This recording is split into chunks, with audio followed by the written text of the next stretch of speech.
one of the cleverest names for any chocolate bar, in my view, has to be what Cadbury's has named one of their chocolates. They call it something that it really is. It is quite a apt title. Because when I used to walk through supermarkets, I'd look up and I would see Temptations. Wherever I look, there would be Cadbury's Temptations. And the truth is, they were really tempting. I knew that there was downsides to eating the sheer quantities that I like to enjoy. I knew that it would be a negative thing.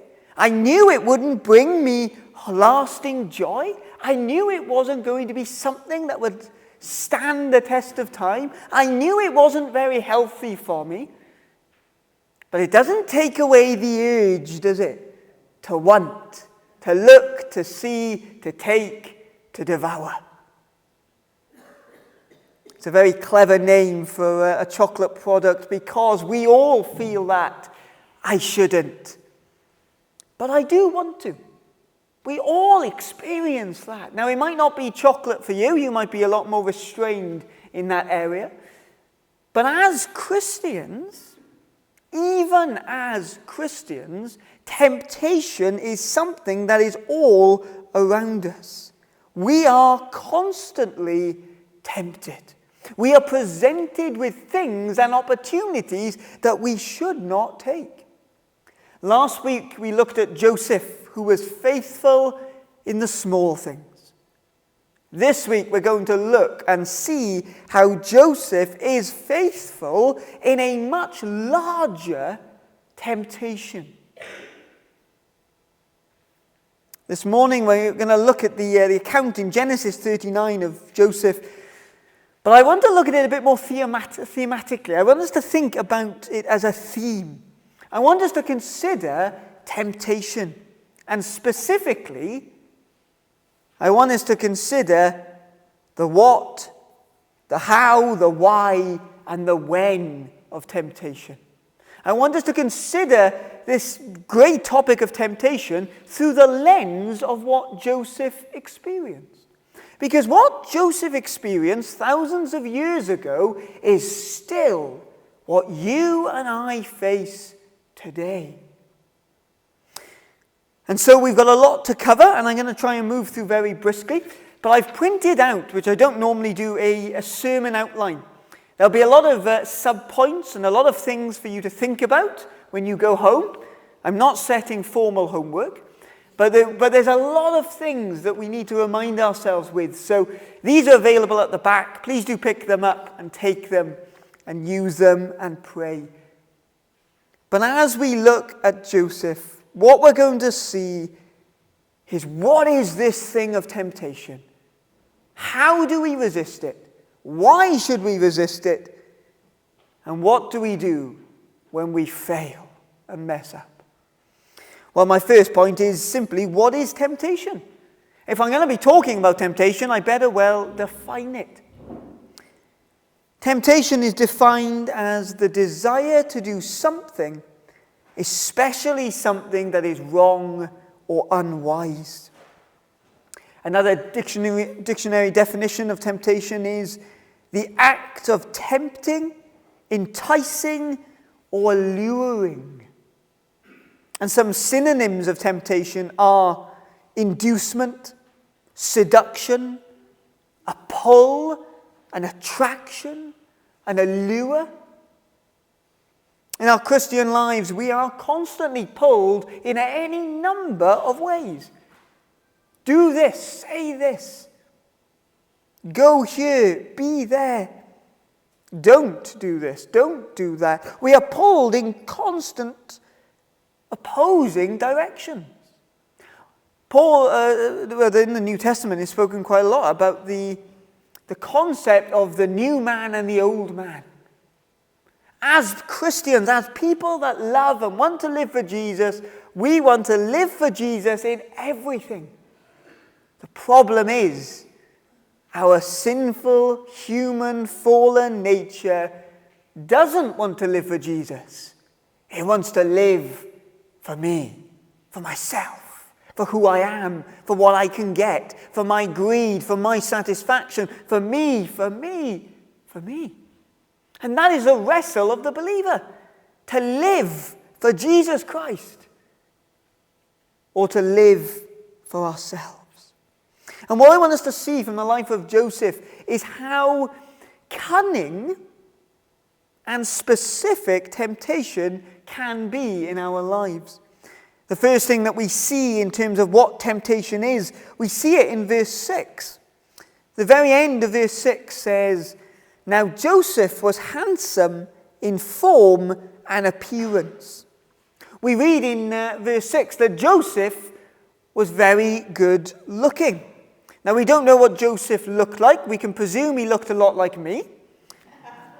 That laugh was too loud, I'll be honest. But we know that Joseph was beautiful. We don't know what he looked like, but we know that people looked at Joseph and thought he was beautiful, that he was good looking. And so this temptation that is aimed at Joseph is personal. Because of Joseph's good looks, which would have been a gift and a blessing from God, Joseph was under a particular temptation that perhaps other men weren't in. Because of the nature of who Joseph was, because of his beauty, this is what partially attracts the eye of Potiphar's wife.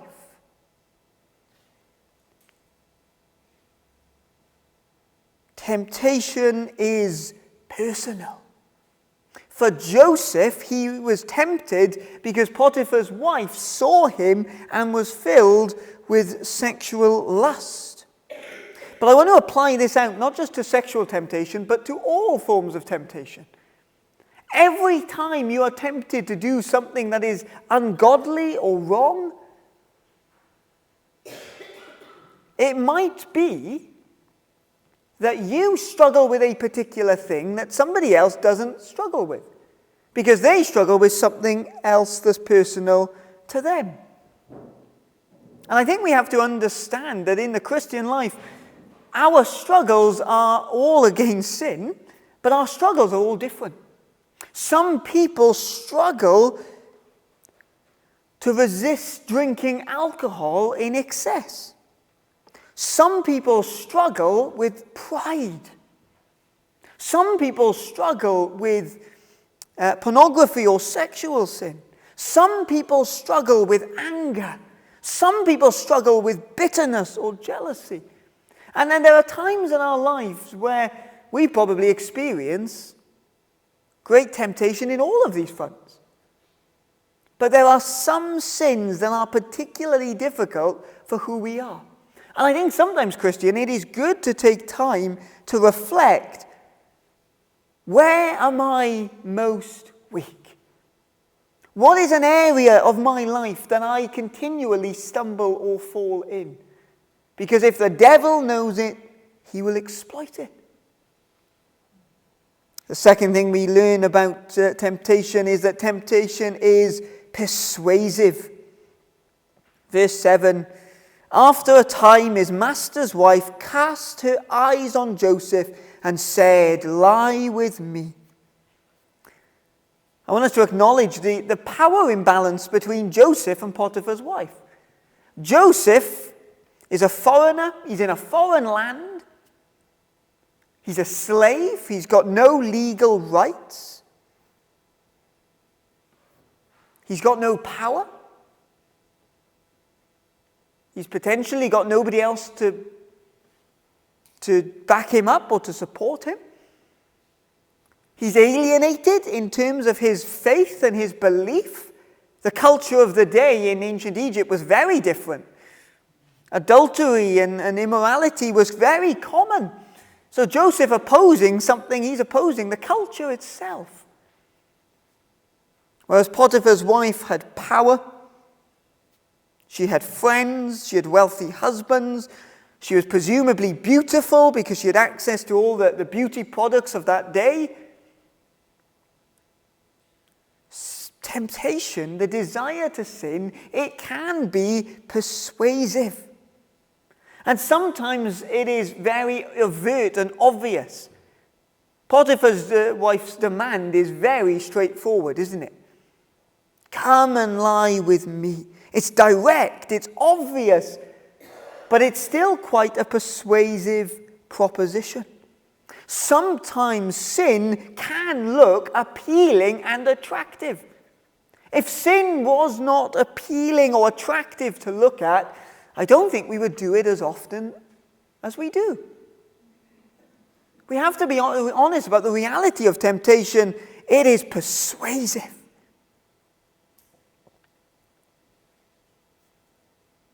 And so Joseph has to make this choice and this decision. Does he downplay sin? Does he try to reason through why it might be a good thing? Why he might justify it? But he refuses her advances. He's not sucked in. He's not lured in to the lie that it's fine and it's good. Notice how Potiphar's wife casts, in verse 7, she casts her eyes on Joseph. If you cast a net into the sea, if you cast a fishing rod into the waters, if you cast some dice, it's something that you are intentionally doing. As Joseph is resisting temptation, Potiphar's wife has been persuaded by the argument that this is something to pursue. And she looks, and she notices that Joseph is handsome. And then she continues to cast her eye towards him. The next thing we learn about what is temptation, temptation is persistent.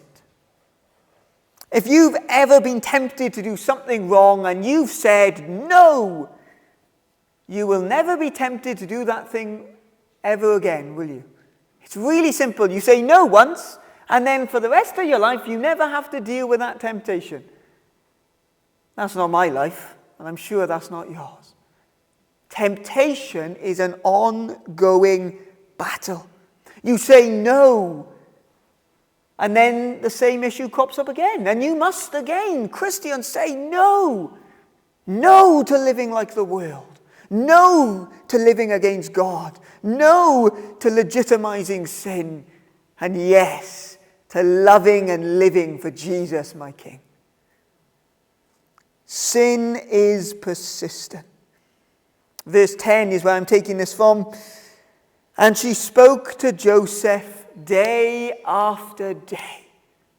Day after day after day. Potiphar's wife knew what she wanted, and she was going to get it, so she thought. It can be incredibly weary to live as a Christian, can't it? Fighting the same battles again and again. If you're at work and somebody says, maybe you should tell a little bit of a lie. And you say, no, I'm going to live honestly. And then the next day they say, you know, your life would be much easier if you just did this. And day after day, they keep on at you. Wearying you, tiring you. Friends, we must be aware that sin and temptation will come against the believer, and it will try to grind you down every day. The same battles, the same struggles. Every day we must say no. It's persistent. It doesn't stop. The world, the flesh, and the devil, they are all coming after you time and time again. Are you prepared to resist? And then the final thing that I think we see about the nature of temptation is predatory. It preys on you. It is not a good thing. It is aggressive and violent. Sin must not be flirted with. Sin is serious and sin is deadly. The great Puritan John Owen says the infamous words, "Be killing sin, or sin be killing you." Sin is predatory. Verse 12, she caught him by his garments, saying, lie with me. She grabs him. And sometimes we can feel like our temptations are grabbing us. That we live our lives and it's just easier to tell a little white lie. It's easier to have an outburst of anger or rage. It's easier to live, to make my life easy. It's hard to help one another. It's hard to serve one another. It's hard to live the way that Jesus Christ lived. And so when you are at your weakest, when sin has ground you down, when temptation has ground you down, we must remember that it is predatory. It preys on you like a roaring lion, like a lion prowling around.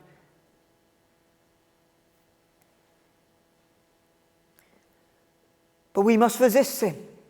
And we can resist sin. My second point is how to resist temptation. How can we make a stand? If this is the culture and the world that we're living in, how do we live against it? It's been very depressing so far, hasn't it? There's a lot that we need to be aware of about the temptations of the world. But friends, if Christ is in us, if the Spirit of God dwells in you as a believer, then we know that one day sin itself will be destroyed, will be defeated. And we who are in Christ will overcome. I want to use this analogy as we think about sin. Have you ever gone into someone's house and you've opened the door and you've stepped in, and soon as you step in through the door, the smell of wet dog hits you? And then you start thinking, they don't even have a dog. I don't know what this foul odor is, but there's a smell in this house, and nobody else in the family seems to mind. And you sit there and you can smell it, and it's all around you, and the aroma is filling the air. And everybody else is just going about their day with not a care in the world. Sometimes you can be so accustomed to the scents that are in your house. This is going to worry you all now, isn't it? You can be so accustomed to the smells in your house that you almost become used to them.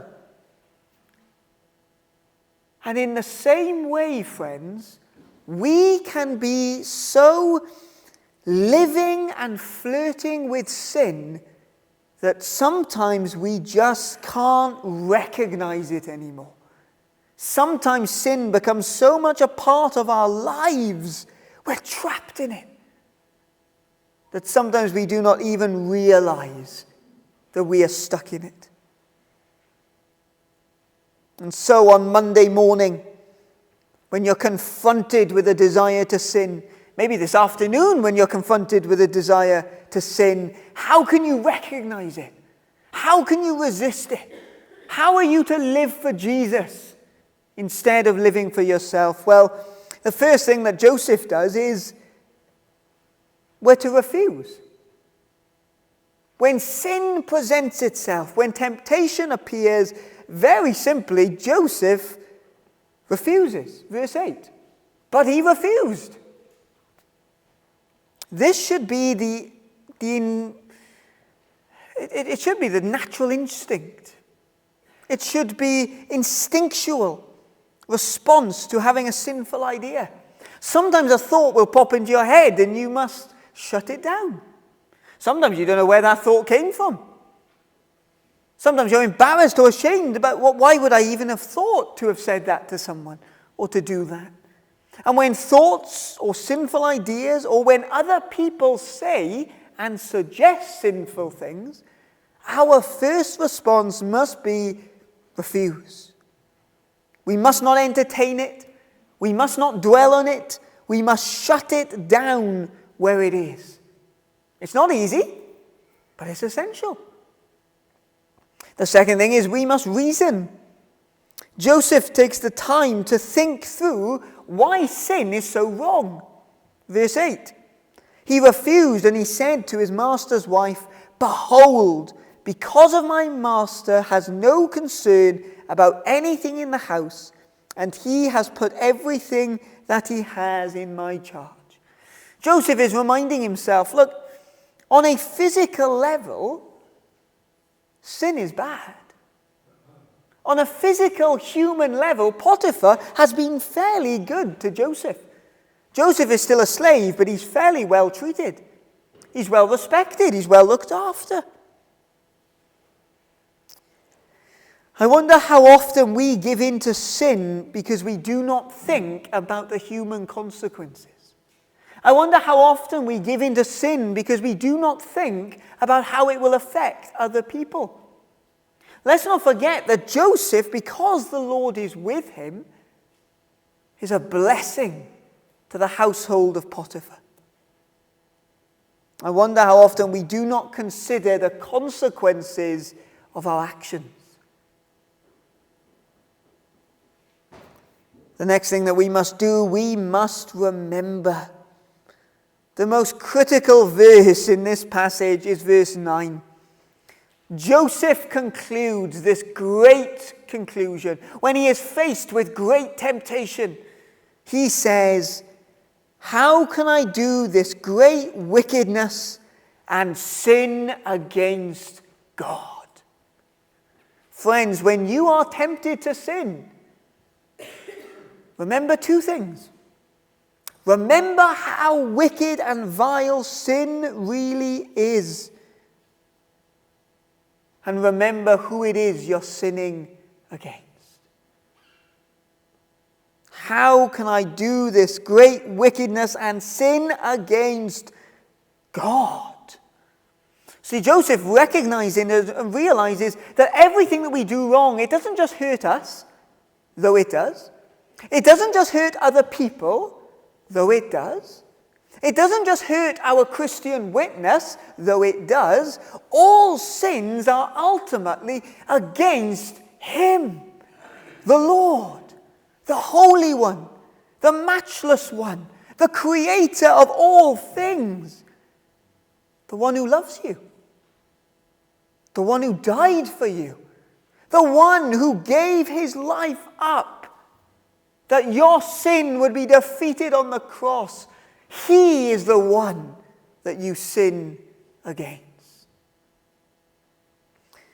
So often I think we sin because we just never consider God. But when we stop, and when we take time, and when we think, Lord, all sin is against you, I think that makes temptation a lot harder. It's a lot harder to follow through sinning when you acknowledge, Lord, it is against you am I sinning.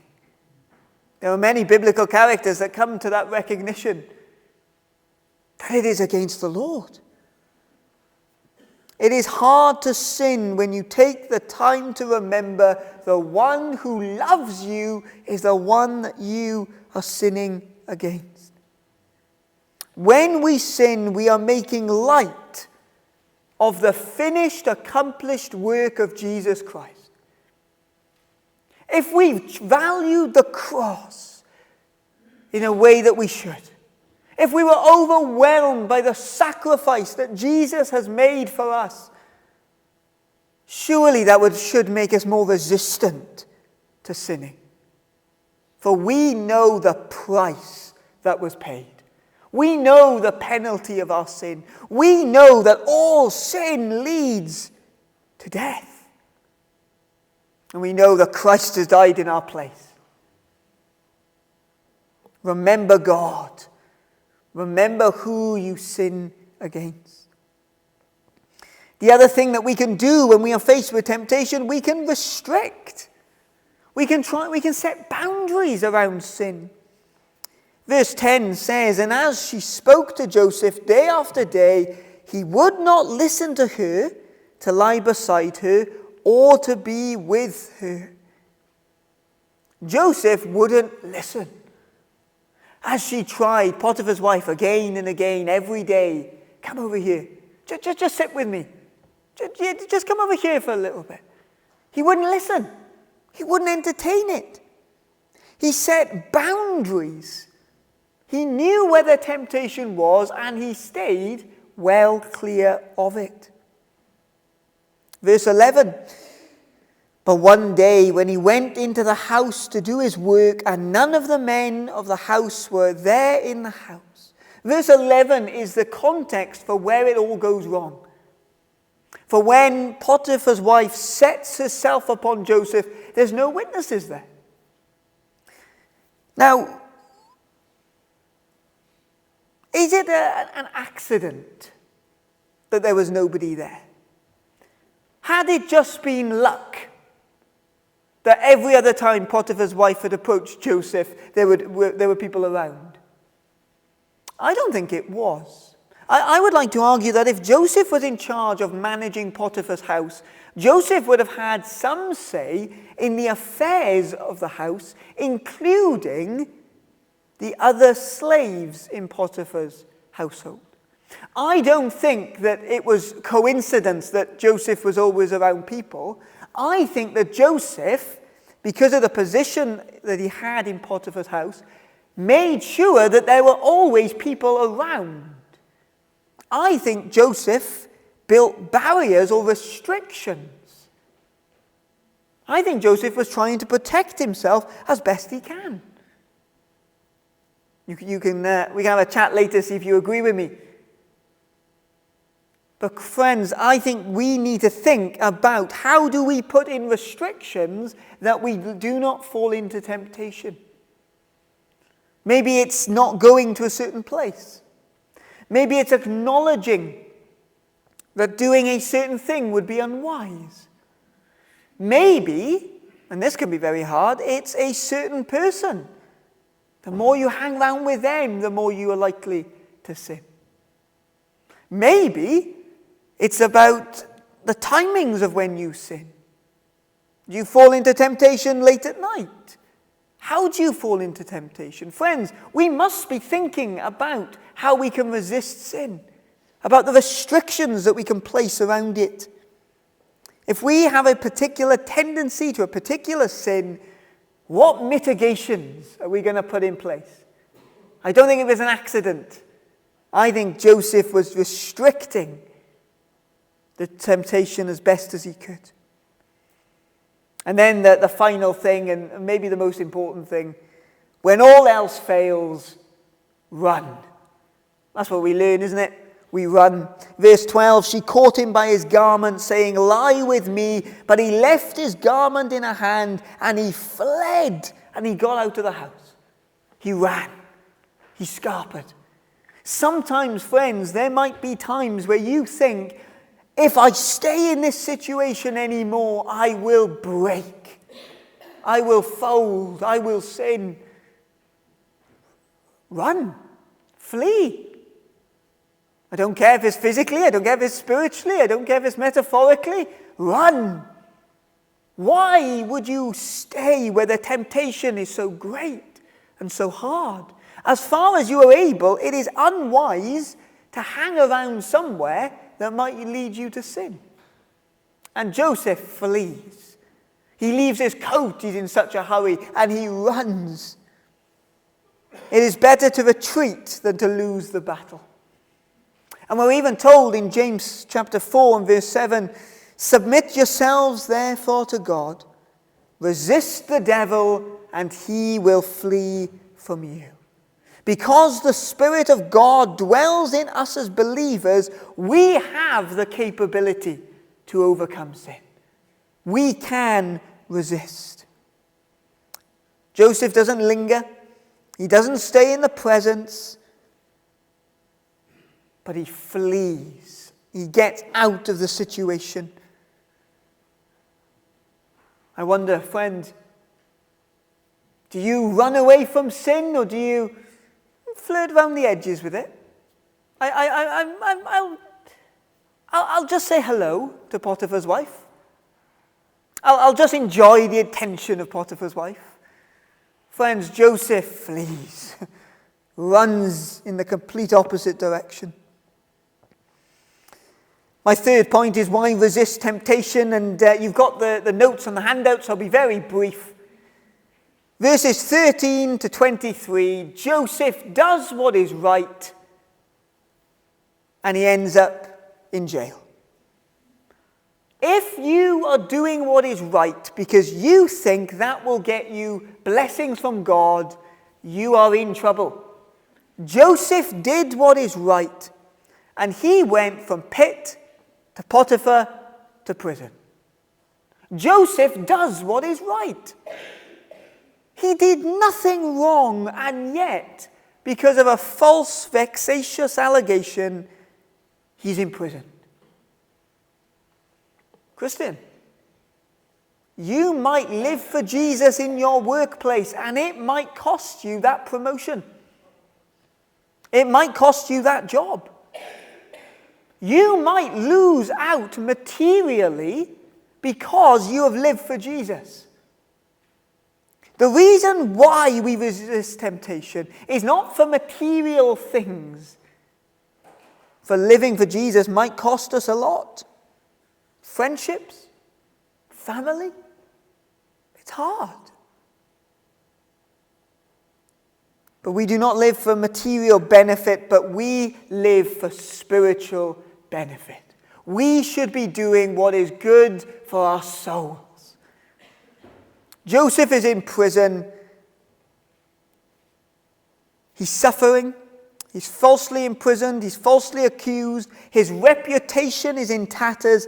Everything has changed. Except one thing. The one thing that hasn't changed from the early verses of Genesis 39 and the latter verses of Genesis 39 is verse 21. In prison, it says, but the Lord was with Joseph. He was living for the Lord, and the presence of the Lord was still with him.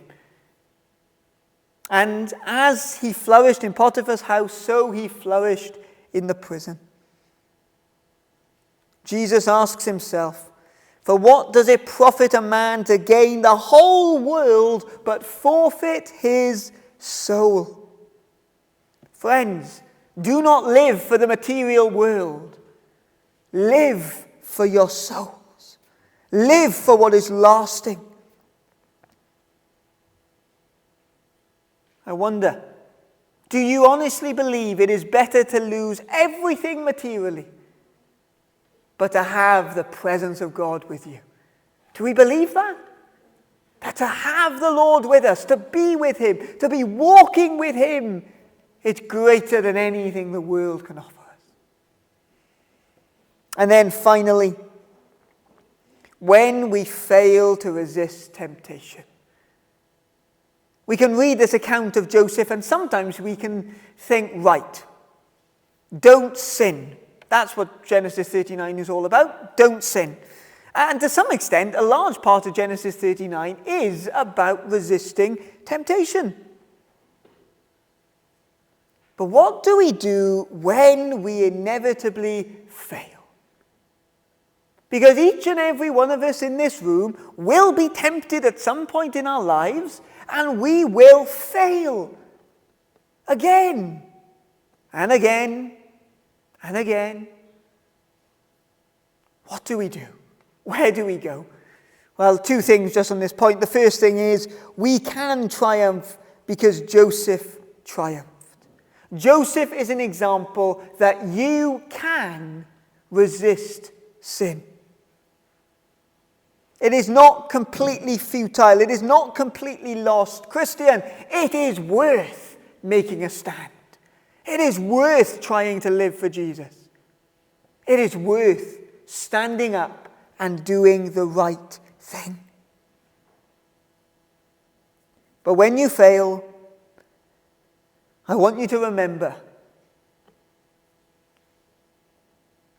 maybe if it's helpful, I want you to look at yourselves in the mirror. Take a long look at yourself. You've just fallen into sin. You've enjoyed sin. You've delighted in sin. You've fallen into your trappings. You haven't lived the way you should.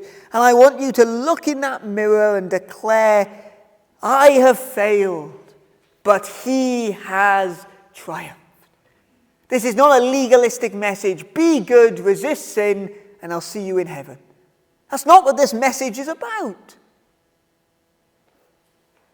Friends, even when we fail to live the way that we should, we know the forgiveness of the Lord, don't we? We know that he loves. We know that he forgives. We know that he was tested and tempted in every way. Luke 4, verses 1 to 13. Jesus Christ was tempted, and yet he triumphed. He prevailed. Sometimes our theology as Christians can be quite one-sided when it comes to Jesus. We understand, well, at least I hope we do, we understand that Jesus' death was for us, wasn't it? That on the cross, Jesus died for us. But seldom do we realize that Jesus' life was for us as well. Jesus lived a holy and perfect life, tempted, and yet he stood firm, unmoved, unwavering. Jesus Christ lived the life that you could never live. He was holy. He was perfect. He was the greater Adam. He was what mankind was supposed to be. And Jesus Christ lived that holy life for you. You who fail, you who sin, you who give in to temptation. Jesus Christ lived a life of holiness so that his righteousness, his holiness, his spotlessness could be given, could be imputed onto you. Christ lived a holy, perfect life. And when we fail, when we mess up, we turn to Jesus Christ and we say, Lord, I am not perfect, but you are. I trust in your life. I trust in your death. I trust in your resurrection. And I believe that forgiveness will be given to all who come to you. Christian, live for Jesus. And when you fail, and when you mess up, remember, Jesus lived for you. Amen.